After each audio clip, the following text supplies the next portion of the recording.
I'm Grant Oliphant. This is We Can Be.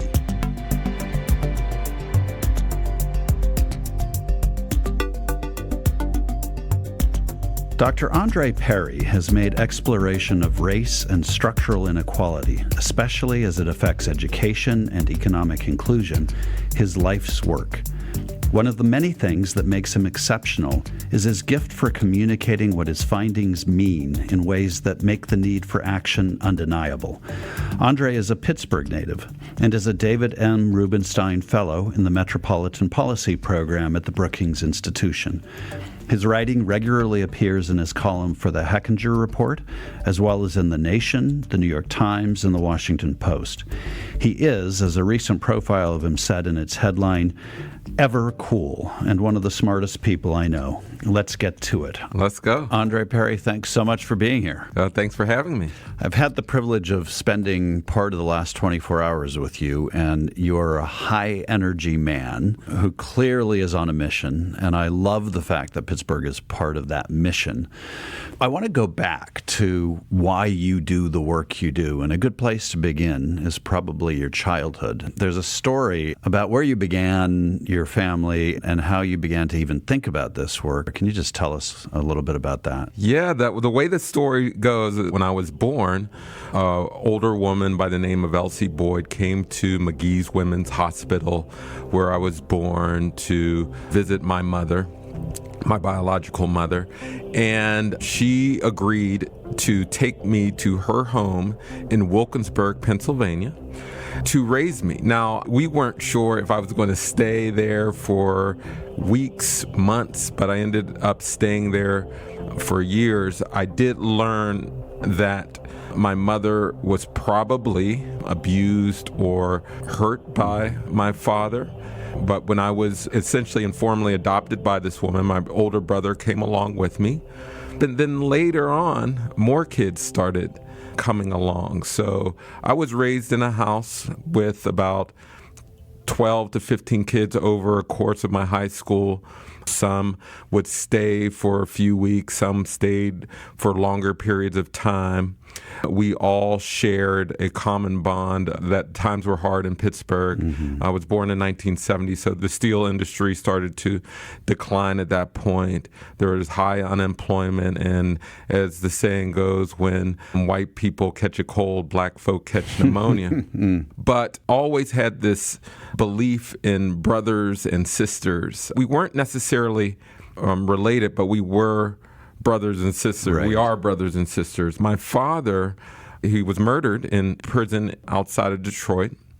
And so I rarely talked about his life really till recently. Did you know at the time that he died? I didn't know. My family told me that he died breaking up a fight in prison, and they said it in a way that sort of expressed that he was a good person. Right, he was the hero of the story. That's right. And at the time, I kind of just ignored it because I said, he died in prison. He's not much of a humanitarian at that point. But it's also because I accepted this narrative that people in jail were inherently bad. They did something wrong. Right. It wasn't till later that I started seeing the context of my life and realized that people were placed in positions in which they were more susceptible for certain behaviors. And that motivates my work today. I'm constantly asking why something occurs and what's the socioeconomic context in which these decisions and actions are made, and who makes those decisions that lays out the setting in which we live. This story so often doesn't end well. Right. And here you are, a big deal at Brookings, and a person who is regarded nationally and internationally as a thought leader on really an important part of our understanding about cities and race in America. And I just want to explore for a little bit longer how your story ended well and why you think it did. Yep. I know one piece is that your mother, what she couldn't provide and what your guardian couldn't provide, school helped provide for you. Well, when you're poor, you have to rely on the social safety net in order to survive. Mm-hmm. And school was right there for me. I attended Wilkinsburg High School. And although it's been disparaged recently, it actually doesn't exist at this point anymore. For a long period of time, it was considered, the Wilkinsburg School District was considered a good school. So I had a great education. It provided sports. I did every club you can imagine. I had father figures all throughout my life, through coaches and teachers. School really saved my life. But I will say this, I'm no different than even my father. My mother, the one that raised me, she had an 8th grade education. Some of the most important people in my life, they don't have a fancy degree. They don't have the bank account I have. And they're just as smart, just as capable. And so that's what's more amazing to me, not that I made it, but how many mediocre folks do. Again, that really drives me to say, hey, there are people, there are assets in majority Black communities that are just not developed, not invested in, not considered. And my goal is to highlight those strengths in Black communities, because if we're constantly looking at people as deficits, we don't invest in deficits or problems. No one does. And so we got to highlight strength, because that's what we invest in. Unfortunately, we typically don't see Black strength.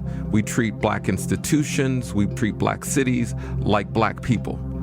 And so we don't see the real investment. In fact, what we do is we invest in other people to fix them. Education is littered with white saviors. That's the problem. We need direct investment in Black cities. I saw firsthand, I ran 4 charter schools in New Orleans, out of the University of New Orleans. I was the CEO of the Capital One UNO Charter Network. And during that period after Katrina, we invested heavily in white-led organizations, or philanthropy invested heavily, still does, in white-led organizations to fix Black people. That is part of the problem. Nothing grows without direct investment, nothing. When philanthropy gives to the same muckety-mucks, you're building capacity for them, not for the communities you're trying to serve. And so, yes, we need greater investment in people who are connected to the communities. Now, people will say, automatically, well, you work at Brookings. You guys get money from philanthropy, and I would critique that as well. They should scrub who gets the money at Brookings and any other mainstream organization. What kind of work are they doing? Who are they hiring? Who's on their boards? At some point, we've got to invest in Black and brown communities. And we certainly have some members of Black and brown communities, some folks who are connected on the ground. And if there's only a few of them at these institutions, by all means, invest in them. But don't go around giving money to organizations that have no direct link to communities. You've said that running a college transition skills camp for children of migrant workers was, quote, the most significant experience that has shaped my career. What did that experience teach? First of all, what was it? It was a Student Leadership Institute out of the Department of Education at Pennsylvania. So it was a state-led initiative. And you were how old? I was a freshman in college. Okay. My first real job. Yeah. And I became a camp counselor for this camp. That it was a college exposure camp for the children of migrant workers. And there was a student there, Luis Garcia, and he became my fast friend. We were essentially the same age. He went to Penn State, eventually went to Penn State, came back the next year. And I asked him, hey, when you're going back to Penn State? And he told me, I'm not going back this year. And I said, well, why? He said, well, I don't have financial aid. I said, why don't you have financial aid? And he said, because I'm undocumented. Mm-hmm. I remember going, wow, this reminds me of my mother, my brothers. Civically, he was my brother. We listened to the same music. We had the same interests. We were the same. Why doesn't he get the same benefits as I do?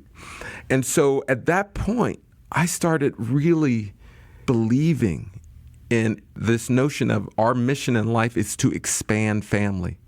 And it's not just in my Pittsburgh context where I have kids from all over Pittsburgh joining my house.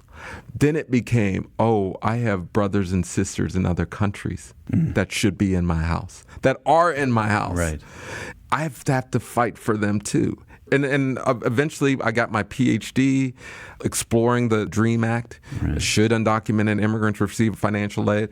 It put me on a path where I became a professor, and I owe that to a migrant community. My work, so much of it, was predicated on working for the other. One of your former colleagues at Brookings, Bruce Katz, focused on cities as an engine of renewal and growth in the United States. You have morphed that thinking by making a new core to the work be about equity and how we think differently about cities that are these engines of growth in America.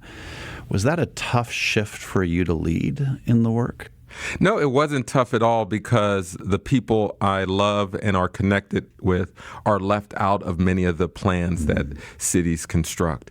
Unfortunately, when all people are not included in the planning, you get exclusion. Right.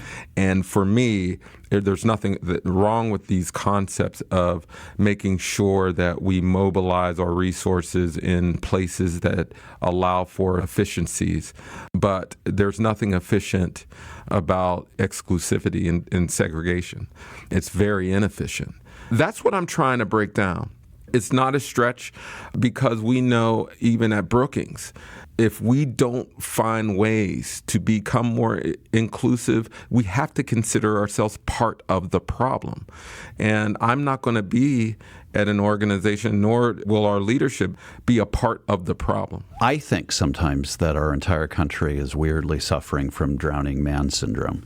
We think we're drowning and that therefore we have to grab at whatever opportunity exists and we have to take it no matter whether it's good or bad. And in Appalachia, that's especially a narrative that any hope of renewal or growth is good hope. You know, in our part of the world, I think a lot of that narrative is around fossil fuel extraction, but it also manifests around race, where the attempt to talk about equity as an overlay on development is thought of as, well, that's an extraneous consideration.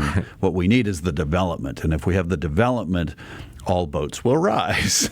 So what I'd love for you to do is help our listeners understand what is flawed in that thinking.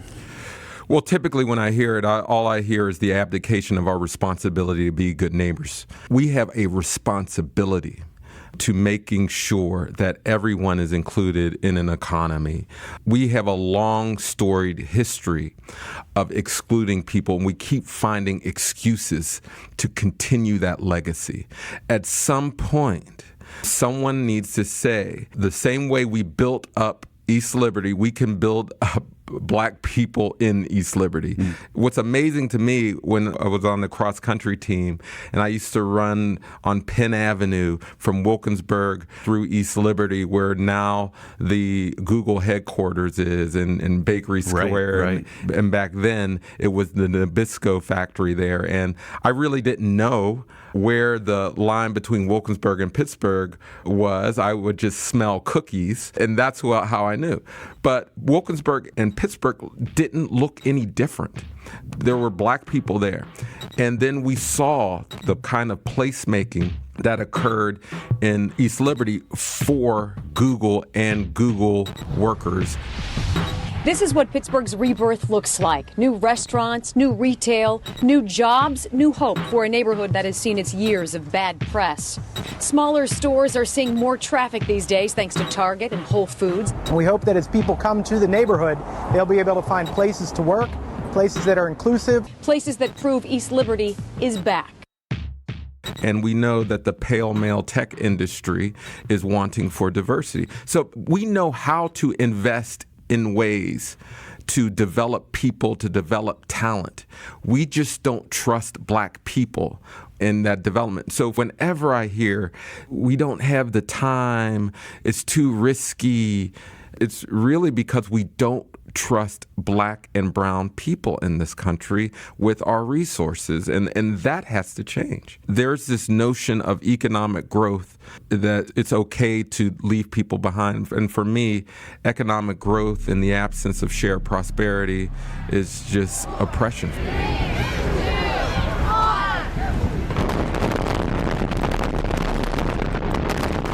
The demolition of Penn Circle Towers and nearby housing projects was a key part in the planned revitalization of the East Liberty neighborhood. Upscale stores on one side of Penn Avenue now, while many older stores on the other side of Penn Avenue are no longer in business. I can't afford to live there. This is my community. This is part of a gentrification process where we see evictions and rents rising, but it's also tied to the fact that people in these communities are seeing low-wage jobs with horrible conditions, abuses in the workplaces, and things like that. We don't need people pricing us out of our own neighborhoods. A trip maybe a year and a half ago, I ran that same route, and I saw a guy that when we were in high school used to bully me. I said, "Frank, hey, it's me, Andre." And he looked so different. He looked depressed. He looked worn. And we had a conversation. He's been to prison several times. And he heard about me on Facebook and said, "You're doing well." And I just started talking to him, "What you doing?" He's like, "I'm just out here. I'm just out here." And I remember that he was a talented guy. He was an athlete. I just wondered, is there a place for him? As I ran down the street after we talked, I could not see a place. What would it look like if we did it differently? And to go back to the phrase you used earlier, we actually trusted black and brown people in this country with resources to be a part of the transition of their communities. Well, certainly in terms of income, you would see folks in poverty start to climb out of poverty. And on the other tail end, you would not see the constant production of millionaires at the level that we're seeing. And so relative poverty would decrease. You would see more public investment in communal goods, so schools, transportation systems, infrastructure, things that will support a community. And I can't say this enough. A lot of my work is in education, and we're constantly blaming teachers, blaming students. But when you look at the investment in education, it's wanting. There is a byproduct that comes from people working together, playing together, worshiping together, and we're not realizing those things. And when you're poor and you don't have those communal bonds, you really suffer. And it's really because we don't value public goods anymore. Our lack of investment is eroding our sense of the public good. Such a powerful sentiment. I share that conviction, by the way. It's something so many people miss, that we as a society seem culturally to be moving away from a notion that we're all in this together, and that we actually have to have the public institutions that keep us bound together in a communal way. Is it also racism? Yeah, I should. It seems like the one thing that we need to put on the table. So talk about that. Yeah. We still operate under a hierarchy of racial value. We still treat black things less than. We still see immigrants as less than. Well, immigrants who aren't considered our social relatives. Right. So, yes, racism is a factor. And I'll just give an example. Probably my anchor research project is on the devaluation of housing. And so we look at housing prices in black neighborhoods where the share of the population is 50%. And we compare those to housing prices where the share of the black population is 1%. And after controlling for education and crime and all those social conditions, we find that homes in black neighborhoods are worth 23% less, about $48,000 per home, about $156 billion lost in equity, not because of crime, not because of education, but because of the concentration of race. Although that's a very real and tangible thing that robs people people and communities of the resources they need, it's also a metaphor for how we devalue Black institutions, Black leadership. It's about getting at that core racism. If we can see not only are we hurting people, but we are hurting ourselves. Yeah, and this is what we're at a critical juncture in society. And I'll be very clear, the Trump administration is creating divides that will be hard to overcome. The society is becoming more violent, is evident in the synagogue shooting a year ago, that we're starting to look at each other suspiciously.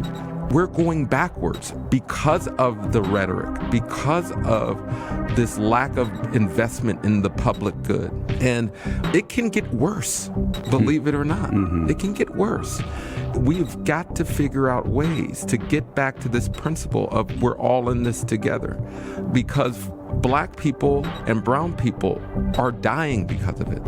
And people will point to, oh, there's more violence in the hood, blah, blah. Bad health care, bad education, bad transportation system have killed so many more people than gun violence. Systemically, Black people are hurting for this. So I have no choice but to fight for good things. Right. So that's what keeps my energy up. That's what keeps me positive, because I'm just tired of negativity. Right, so whenever I hear great stories and I see great examples of people doing good work, I just get excited. And especially if I see people working across racial lines, a religion, class, that's what America is supposed to be about. One of the things that I admire about you is that you are able to do something that I think is too rare in Pittsburgh and probably in a lot of American communities. You're willing to call out hypocrisy where you see it, and you get away with it. And maybe it's because you're at Brookings. But one of the ways that you've done that, in fact, is you wrote that cities like Pittsburgh can't herald inclusive innovation without stepping up to protect Black lives like Antoine Rosa's from police. So you make a direct connection between police violence and the economy. And I'd love for you to just talk a little bit about that. Suppressing Black people has been a growth model in Pittsburgh. We are so comfortable staying with this narrative that Black people are broken, and if they're not achieving, then we need to punish them. And it's almost an ethic in Pittsburgh. Punish Black people until they do as they are told, knowing that Black achievement will never meet white racist standards. But now that I'm at Brookings, I can see from the economic development opportunities here, the economic development plans, who's actually at the table. Right. And it's not Black people. Yes, there always have been a few individuals, and I might be that one token Negro, the magical Negro that comes along. However, if I'm there, I'm going to call out the hypocrisy, that it's impossible to have growth without inclusion. It is not growth, it is oppression. People need to feel badly about what's happening in Pittsburgh. When Antoine gets shot, you need to feel pain, that we are linked whether you like it or not, and there's blood on the hands of people who don't believe in inclusion. Unemployment claims have hit a 45-year low.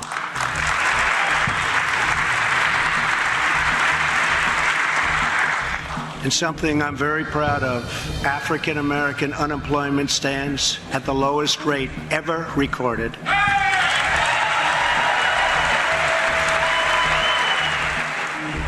So you mentioned President Trump earlier, and I think he thinks that he's doing great things for Black people. In fact, in a Twitter war with Jay-Z, President Trump posted, "Somebody please inform Jay-Z that because of my policies, Black unemployment has just been reported to be at the, all caps, lowest rate ever recorded."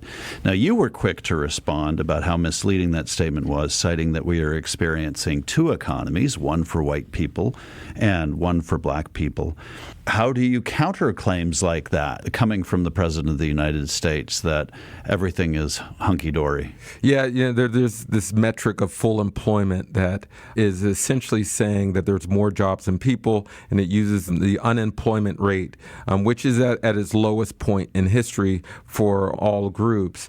But I always remind people there was a time when blacks were at full employment, and that wasn't a good time for black people. Yeah, right. Right. Of course, I'm alluding to slavery, but historically, the black unemployment rate has almost always been, since we recorded it, twice that of whites.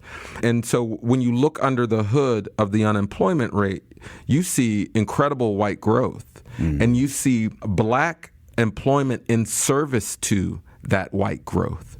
To say, look at what we're giving you. That's what I hear from Donald Trump. Look what we gave you.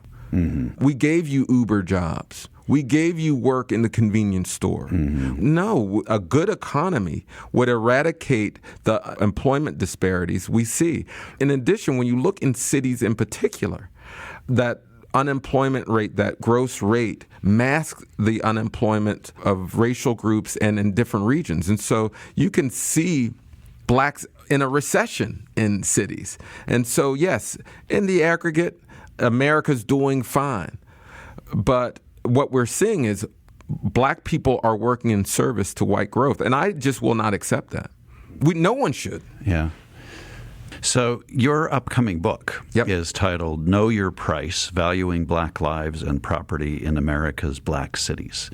You touch on the subject in a recent magazine interview where you cite a study you've done in Birmingham related to historically black college and university graduates versus the number of black-owned businesses in the city. Tell us a little bit about what you found, because this is such an interesting contrast. Yeah, when you go to cities, not just Birmingham, and they'll say, we can't find black workers. We can't find folks who have the skills. We've never heard that one here. But it's ridiculous. And particularly in a place like Birmingham that is surrounded by HBCUs. Right. And HBCUs, more than a third of their graduates are STEM grads and or business grads. So these are historically black colleges and universities. That's and right. A third. In this study that I did, I literally counted the number of people that could potentially work in places like Birmingham. Birmingham and other places have no excuse, right? Because they're surrounded by rich talent pools. We can count, and I can find them for you. This ridiculous notion we can't find people. Again, that's the abdication of responsibility for working with other communities. It's a lack of trust. Yeah. You see this in Pittsburgh. We'll go to the same old institutions, go to the same well, knowing that they don't produce black and brown people. Why do we keep going to them? And I tell you, when you stop going to that well, when you stop investing in these organizations, they change behavior. We have to stop rewarding institutions that are exclusive. Watch and see what I'm telling you. They're going to double what you paid for. They ain't going to give you no $10,000 on top of that. Then they can't have my building. I figure that $25,000 is cheap.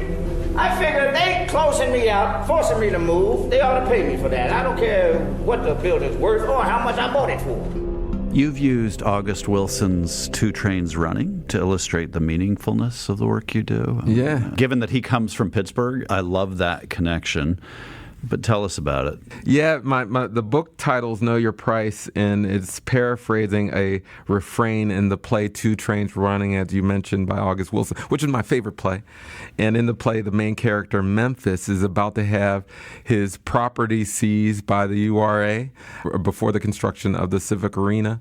And they offer for his restaurant $15,000. And the main character, Memphis, tells the city, no, I'm not selling my property. I'm paraphrasing, I know my price. I got my price. And it's a refrain goes back and forth throughout the play. But there's actually a happy ending that the main character, Memphis, after going back and forth with the city, gets $35,000. For me, the moral of the story is clear that, one, you have to know that you have worth, but you also must know your price. What will you stand for? I fancy my work giving people both a sense that they have worth, but also I try my best to give them their price. So how do you inspire them to do that when everything we've discussed is just a mountain of challenges? Yeah. How do you help people also connect with inspiration? Well, this is what's important about narrative. Before growing up, I never told the story about my father. Mm-hmm. I never told my upbringing. And now I see how important it is for an 8-year-old who looks like me, who has the same story, to hear and see that it took a woman demanding her price, fighting for her children, doing whatever it takes. That's our tradition. That's who we are. We will find a way. And every bit of progress that has been made has been because of that ethic. We've demanded it. There's still a long way to go, but I find comfort in the demand. I love using the assets that are at my disposal, whatever I have, to seek out structural change. This is not bootstrapping I'm talking about. Right. No, right. I'm not talking about bootstrapping. I'm saying that we've got to use the strengths that we know that we have. My mother was an asset. Right. She was an asset. I need to now take her family story and use it as a way to mobilize others who share the same background so that they can demand the services that I didn't receive and that they're not receiving. I look at data all day, and the data looks bleak. But when I look at the teacher, I look at the practitioner, my mother, there I find lots of hope. And so for me, it's about your position. And as a scholar, when I'm at Brookings, I never stay so high where I can't see people doing real work. When I'm looking at that engineer, that bus driver, that teacher, that mother taking care of kids, I see lots of hope. I have to. Not because they are instilling dreams and building up capacity. It may not be at the scale that we like to see, but I get energized because I see my mother doing the work that's necessary, and I have to be inspired. I also see my biological mother making the sacrifice to give me up. There are lots of people sacrificing, and we see this as a negative without realizing the end result. I had 2 mothers. From up high, they looked poor, destitute. They didn't have a future. They did phenomenal work with me and countless others. You have to find hope in that. Now, we must work to get that at a scale like that. And that's where we need to push down the pedal and demand change. I have a saying that I use all the time. There's nothing wrong with black people that ending racism can't solve. That we always have to work towards breaking down these policies. Right. But the people who are doing the work need to be validated. They have to be. Andre, it's such a strong note to end on. I really want to thank you. I want to thank you for weaving together the policy world with the deeply personal and the emotional.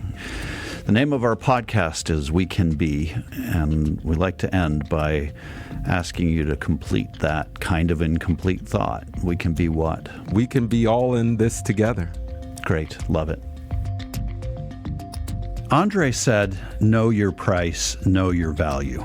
Andre is making it his life's work to ensure that everyone, no matter where you're from or what you do, has both the information and inspiration needed to understand your value and believe in your worth. He said, quote, we know racial bias exists because we can count. Andre is using his brilliance, his personality, his compassionate inner compass to lessen inequity and help everyone count.